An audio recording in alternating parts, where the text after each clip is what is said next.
ఇటువంటి కృష్ణయ్య గారు లాంటి వాళ్ళు కొన్ని వేల మంది బాధితులు ఈ చట్టం ద్వారా, ఆనాటి చట్టం ద్వారా ప్రత్యక్షంగా నష్టం కలిగింది అని తమరికి ఈ వేదిక ద్వారా తెలియజేస్తున్నాను.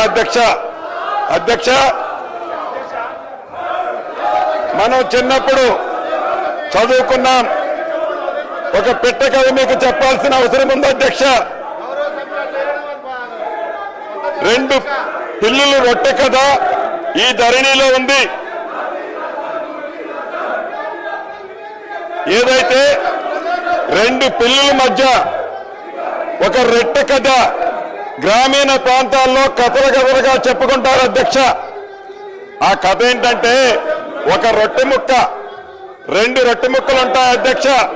ఆ రొట్టె ముక్కలో ఒక పిల్లి ఆ సైజు ఎక్కువ ఉందని, ఇంకొక పిల్లి ఈ సైజు ఎక్కువ ఉందని కోతి పంచాయతీ చేస్తుంది అధ్యక్ష. చివరికి 2 పిల్లుల్ని కాదని ఆ 2 రొట్టె ముక్కలని ఆ కథలో కోతి తిన్నట్లే ఈ ధరణి కాన్సెప్ట్ ని పెట్టి తెలంగాణ రాష్ట్రంలో ఉండే దళిత, గిరిజన, మైనారిటీ, బీసీల వేలాది ఎకరాల భూములని ఆనాటి పెద్దలు కోతి సామెతలాగానే తన్నుకుపోయారు అధ్యక్ష.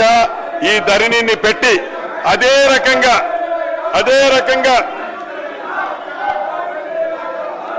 ఇటు రాష్ట్రంలో అటు దేశంలో 2014 ముందు కాంగ్రెస్ ప్రభుత్వం తీసుకొచ్చిన రెవెన్యూ చట్టాలు, సంస్కరణలు